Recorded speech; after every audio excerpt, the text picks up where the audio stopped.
What? What? What the hell is this? Harumph. I didn't get a harumph out of that guy. Give the governor harumph. Harumph? You watch your ass. I see you shiver with anticipation. Let the show begin. Hey everybody, this is David Heretic coming at you with another edition of Reactions, Reviews, and Rants. And tonight... Okay, we're coming back to Alice in Chains. Yes, indeed, Alice in Chains fans, feeling you. Come on now. Here we go. This is a request from Jay Hines and Mean Canadian. They both wanted to see me react to this song by Alice in Chains called Down in a Hole. Now, have I heard the song before? Yes, I have heard the song before. This was on the album Dirt, which was one of my two favorite albums from Alice in Chains. Well, to be perfectly honest with you, it's really the only two albums I've heard from Alice in Chains. So, yes, I am familiar with the song. This was actually, believe it or not, this was one of my favorite songs from that album. I know it's a little bit slower, but it had a really nice groove and a really nice feel, and Lane Staley's vocals on this was, for me personally, was one of the highlights of this album. So, I loved this song back in the day. So, just to be clear, I have heard the song before, so I will not be reacting to the song itself in any way, shape, or form, or reviewing it for that matter. But from what I understand, this is a live performance, so I will be reacting to the live performance. I'm talking about showmanship, crowd interaction, stage energy, production, all of those things. So, not the song itself, just the live performance. So please keep that in mind. This was posted by Jakov Safran, and the video has 136,170 views. It'll get you there. Other than that, there's really nothing else left to say. Link to the original video will be down below in the description for your viewing pleasure at your leisure. Let's get started. What do you say? Are you ready? Are you ready? Because here we go. Alright, here we go. Alice in Chains, Down in a Hole. Zagreb 10, so I guess 2010? Okay, so that would be with William Duvall then. Okay, cool. Whole song, pro shot. Cool. Alright, let's do this. Alright, boy, let's do this! Are you ready to sing with us again? We want to hear your voices on this.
I love this song, man. I really do. Good Lord. It feels so good. It really does.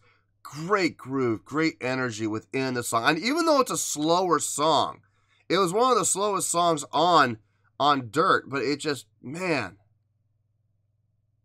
the energy from this song is just fantastic. as far as the live performance goes, nothing all that terribly impressive from a visual standpoint. Now, I will give them all the credit in the world. Their harmonies on this sound fantastic. I know it's not Lane Staley. I've already done my whole rant on that. I don't want to do it again. I know it's not Lane, okay? Will William Duvall ever be Lane? No, he won't, but he will be William Duvall, and he's doing a great job of being William Duvall, and he's doing a great job of being William Duvall singing with Alice in Chains. I mean, he's doing a fantastic job of it, okay? So I know there's a lot of people out there that are saying Alice in Chains will never be Alice in Chains without Lane Staley. I respectfully disagree. I think William Duvall does a outstanding job of stepping into an impossible situation and making the very best of it. And I think he does a fantastic job. I really do. Hearing him sing this song just reinforces that. Now, when he started singing solo, it sounded really good. I dug it. It sounded really nice. Again, was it Lane? No, it wasn't Lane. But again, William Duvall is not trying to be Lane, okay? All he's trying to do is make the best out of a literal no-win situation. It literally is, okay? So he's doing an outstanding job. I applaud him, and I wish him all the best with this, and I really hope it works out for him. I hope more people can accept him, especially those diehard Lane Staley fans who won't even give him the time of day. Like it's his fault, you know what I mean? So I think he's doing an outstanding job, but I gotta say, those harmonies at the beginning, those whole first phrase, man, that sounded good. That sounded so good. Let's keep going. Let's see where this goes.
I love Mike Inez's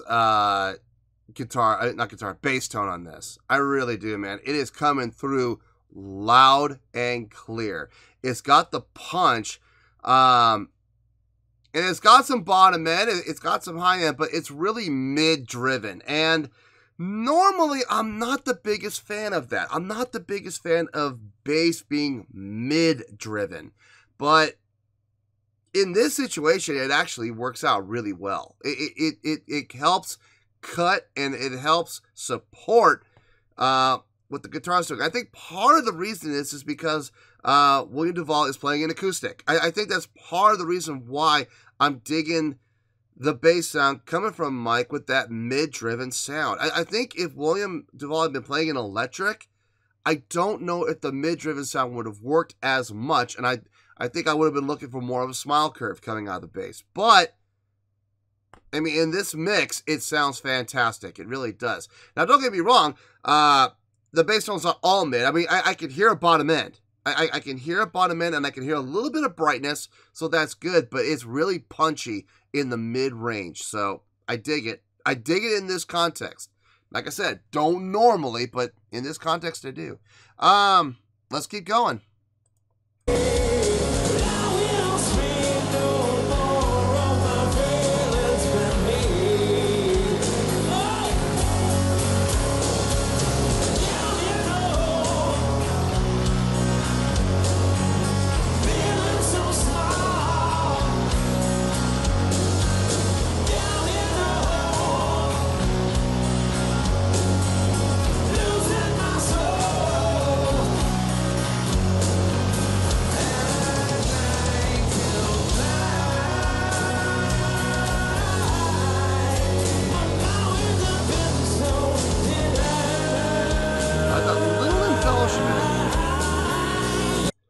I like that little embellishment that William took right there on coming out of the chorus. Ba da da ba.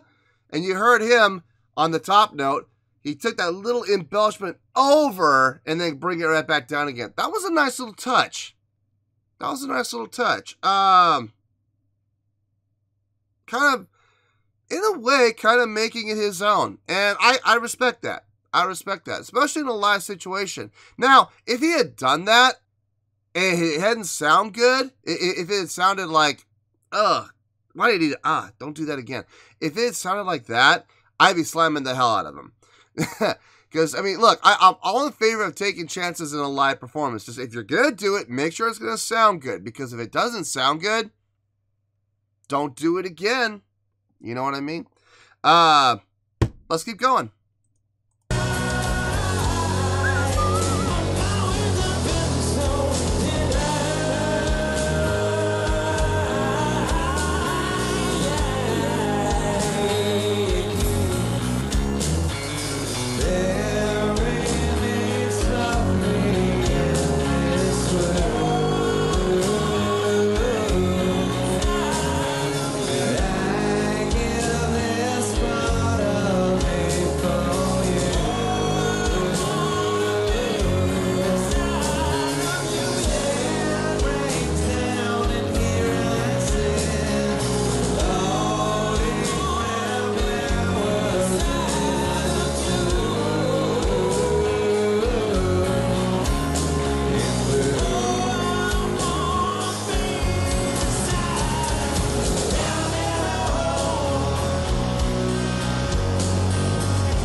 Yeah, I mean,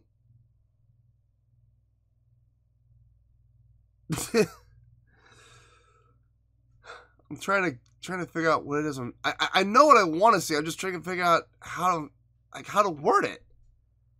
I'm totally tongue-tied right now. Let me gather my thoughts, and I'll see you in the review. And hopefully, by that point, I will be able to put together into words what it is I'm trying to say. We'll find out. I'll see you in the review. We'll talk about it. Well, there you go, folks. That was Alice in Chains with a live performance of their song Down in a Hole. This was a request from Jay Hines and Mean Canadian. All right. Before I give my score, I just need to reiterate a couple of things, okay? I'm going to make these quick as I possibly can. Number one, am I scoring the song? No, I'm not going to score the song, and I'm not going to review the song because I know the song. I know the song very well. I've only ever purchased 2 albums from Alice in Chains in my life, and I loved both albums. The first album, Facelift, and Dirt. Both of those albums, I loved them both. I'll be honest with you, I kind of lean more toward Facelift. I don't know why, but I kind of lean more toward Facelift than I do Dirt. But that does not mean I don't like Dirt. Dirt was a fantastic album. And Down in a Hole was actually one of my favorite songs from that album. So I can't really honestly do a reaction or a review of a song I already know. So, you know, it's not going to work out. All I am basing my score on is the live performance. how they played the song, stage presence, stage energy, crowd interaction, showmanship, production. That is what I'm basing my score on, okay? So please keep that in mind, okay? When I give my score. On a scale of 1 to 10, I am gonna base that live performance. Remember, that's what I'm basing my score on, right? I am gonna give that live performance an 8.2. Yup, 8.2. I feel great about that score. Let me tell you why. Why? Okay, remember, the song has nothing to do with this, okay? The songwriting, the chordal structure, and stuff like that, I am not even going to talk about it. So, let's start off with, I know this is going to sound weird coming from me, let's start off with vocals. So, song kicked in, and we are hit right in the face with some really nicely done vocal harmonies. Nice, full, rich sounding harmonies, and I loved it. I absolutely loved it. I thought they did a great job on those vocals, okay? Especially when they would sing in harmony. Now, William Duvall, when he would go into the solo lines, I personally think he did a great job, okay? I know there's all those Lane Staley fanatics out there who are under the impression that Alice in Chains will never be Alice in Chains without Lane Staley. I mean, to some extent, they are correct. That iteration with Mike Starr and Lane Staley will never exist ever again, okay? I get it. But in order to keep the band going and in order to keep the band moving and flowing and putting out more great music, you have to move on. Unless you just want the band to die. I mean, if that's the case, then, you know, more power to you. Me personally, I'm always in favor of great bands putting out more music. And if that means you got to get somebody to fill those shoes. I hate that term, but it really is. I mean, you got to get someone to fill the shoes. And unfortunately, or fortunately, depending on how you look at it, that fell to William Duvall. And I know a lot of people slam him for trying to, or for taking Lane's place. Look, Lane's gone. You know, he's not coming back. I'm sorry, but he's not. Now, like I said, if you want the band to die, that is your prerogative. That is your opinion. Personally, I would rather see the band continue.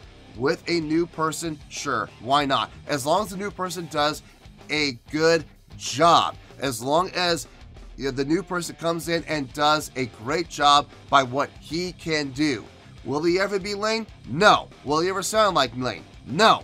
Will he sound like William Duvall coming in and taking over, filling those shoes, and doing the best job that he possibly can in a no-win situation? Yes. And he did it here. He did a great job. I loved it. I thought his vocal harmonies with Jerry Cantrell sounded fantastic, and when he would sing the solo lines, I think he did a fantastic job too. So, I know there's a lot of people out there that won't agree with me, and that is fine. They are welcome to their opinion. Just please do it respectfully. I gotta give a big shout out to Mike Hades. That bass tone he had on this song really cut through. It sounded fantastic. And I do believe it was because of all the mid levels that were in his tone. Really helped support what was happening instrumentally, especially because William Duvall was playing an acoustic. I think having more mids coming through in the bass really kind of helped fill out the sound. If William Duvall had been playing an electric, like if he had been playing a Les Paul, something like that, I don't know if it would have worked as well. I'm not sure. I wouldn't know unless I heard it. But it definitely added to this song. Normally, I'm not the biggest fan of mids when it comes to bass. I'm usually more of a bottom end and top end guy. I like a nice smile curve. You know, here's the bass EQ to the middle EQ up to the treble EQ. That's what I like. That's just how I have my bass set up. I like that tone. But in this case, having more mids definitely helped out the sound. The drumming on this sounded really good. It sounded tight. It sounded like there was no issue, no problems there whatsoever, which is always a nice thing. So I'm giving a lot of praise to the live performance from a musical standpoint of this song. Not the song itself, just to the live performance of the song itself. Now, if that's the case, why the 8.2? Gotta be honest with you, watching them,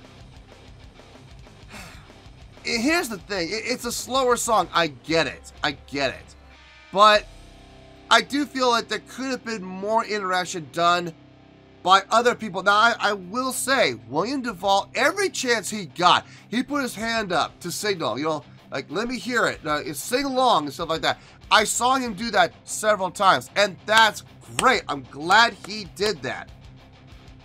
But I do feel like there were some opportunities for showmanship that were missed, and in particular from Mike Inez. And this is one of my biggest critiques of him when it comes to live performance.